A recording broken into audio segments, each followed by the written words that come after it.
സംസ്ഥാനത്തെ സ്വാഭാവിക വനങ്ങളുടെ പുനഃസ്ഥാപനം ലക്ഷ്യമിട്ടുള്ള പദ്ധതിയുടെ ഭാഗമായി കേരളത്തിലെ 4141 ഹെക്ടർ ഭൂമി സ്വാഭാവിക വനമാക്കി മാറ്റും. 10228 ഏക്കർ ഭൂമിയിലാണ് സ്വാഭാവിക വനമുണ്ടാക്കാൻ സംസ്ഥാന സർക്കാർ നടപടികളുമായി മുന്നോട്ട് നീങ്ങുന്നത്.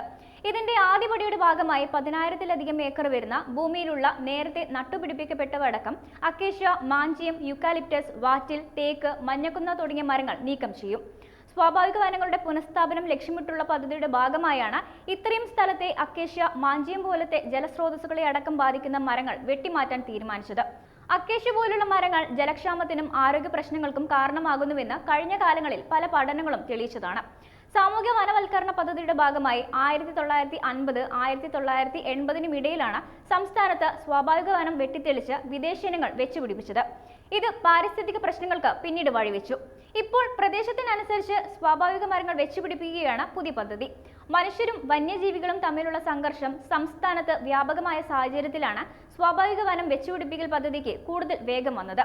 പരിസ്ഥിതിക്കും ആവാസ വ്യവസ്ഥയ്ക്കും ദോഷകരമായ മരങ്ങൾ മുറിച്ചുമാറ്റി അതാത് പ്രദേശങ്ങളുടെ ഭൂമിക്ക് അനുസരിച്ച് മരങ്ങൾ വെച്ചുപിടിപ്പിച്ചാണ് സ്വാഭാവിക വനമാക്കി മാറ്റുക. മലവേപ്പ്, വട്ട, ഞാവൽ, കാട്ടുനെല്ലി, വാഗ, മുള തുടങ്ങിയ മരങ്ങളാണ് സ്വാഭാവിക വനം വെച്ചുപിടിപ്പിക്കലിന് ഉപയോഗിക്കുക. പ്രദേശത്തിനനുസരിച്ച് സ്വാഭാവിക മരങ്ങളായ ഇവ സംസ്ഥാനത്ത് വിവിധയിടങ്ങളിൽ വെച്ചുപിടിപ്പിക്കും. ഫലവൃക്ഷങ്ങൾ ഉൾപ്പെടെ നട്ടുപിടിപ്പിക്കുന്നതോടെ വന്യമൃഗങ്ങൾ കാടിറങ്ങുന്നത് കുറയുമെന്നാണ് കണക്കുകൂട്ടൽ. ഏകവിളത്തോട്ടങ്ങൾ മാറ്റി തദ്ദേശീയ മരങ്ങൾ നടാനുള്ള സർക്കാർ പദ്ധതി 2021 ആരംഭിച്ചത്. നബാർഡ് പദ്ധതിയിൽ ഉൾപ്പെടുത്തി വിവിധ സർക്കിളുകളിലായി തദ്ദേശീയ മരങ്ങൾ നട്ടുപിടിപ്പിക്കാനുള്ള പ്രവൃത്തികൾ പുരോഗമിക്കുകയാണ്. സംസ്ഥാനങ്ങളിലെ വനങ്ങളിൽ നിന്ന് മഞ്ഞക്കൊന്ന, അക്വേഷ്യ, മാഞ്ചിയം തുടങ്ങിയ മരങ്ങൾ നീക്കം ചെയ്ത് സ്വാഭാവിക വനം വെച്ചുപിടിപ്പിക്കുന്ന പദ്ധതി നടപ്പാക്കുന്നുണ്ടെന്നും കണ്ണൂർ, കാസർഗോഡ് ജില്ലകളിൽ നടപ്പാക്കുന്ന ഈ പദ്ധതി സംസ്ഥാനമൊട്ടാകെ പൂർത്തിയാക്കാൻ 21 വർഷം വേണമെന്നും നേരത്തെ വനം മന്ത്രി AK ശശീന്ദ്രൻ പറഞ്ഞിരുന്നു. 27,000 ഹെക്ടർ സ്ഥലത്ത് 2 പതിറ്റാണ്ട് കൊണ്ട് പൂർത്തിയാക്കാൻ ഉദ്ദേശിക്കുന്ന പദ്ധതി മികച്ച വേഗതയിൽ ലക്ഷ്യത്തിലേക്ക് നീങ്ങുകയാണ്. ഏകവിളത്തോട്ടങ്ങൾ ഇല്ലാതാക്കുന്നതിന്റെ ഭാഗമായി കൊല്ലം, തൃശൂർ സർക്കിളിന്റെ കീഴിലുള്ള 748 ഹെക്ടർ അക്കേഷ്യ, മാഞ്ചിയം തോട്ടങ്ങളിൽ നിന്നും അസംസ്കൃത വസ്തുക്കൾ ശേഖരിക്കുന്നതിന് കോട്ടയം വെള്ളൂരിലെ കേരള പേപ്പർ പ്രൊഡക്ട്സ് ലിമിറ്റഡ് കമ്പനിക്ക് അനുമതി നൽകിയിട്ടുണ്ട്. ഡിവിഷൻ ഏകവിളത്തോട്ടങ്ങൾ നീക്കം ചെയ്യുന്ന പദ്ധതി പ്രകാരം തൃശൂർ 682 ഹെക്ടറിലും തിരുവനന്തപുരത്ത് 276 ഹെക്ടറിലും മരങ്ങൾ നീക്കും. മറയൂർ 150, നെന്മാറ 240, കാസർഗോഡ് 125 ഹെക്ടർ ഭൂമി എന്നിങ്ങനെയാണ് ഏകവിളത്തോട്ടങ്ങൾ നീക്കം ചെയ്യുക.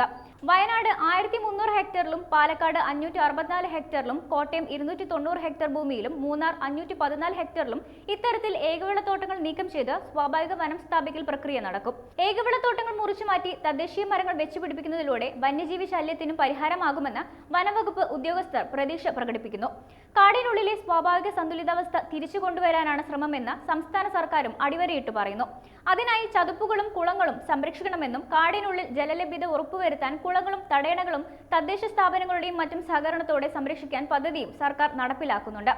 തിരുവനന്തപുരം ജില്ലയിൽ ഇതിന് തുടക്കമിട്ട് കഴിഞ്ഞു. സർക്കാരിന് അധിക ബാധ്യത വരാതെ തദ്ദേശ പൊതുസ്ഥാപനങ്ങളുടെയും സന്നദ്ധ സംഘടനകളുടെയും സഹായത്തോടെ പദ്ധതി നടപ്പാക്കാനാണ് ഇടത് സർക്കാർ തീരുമാനം.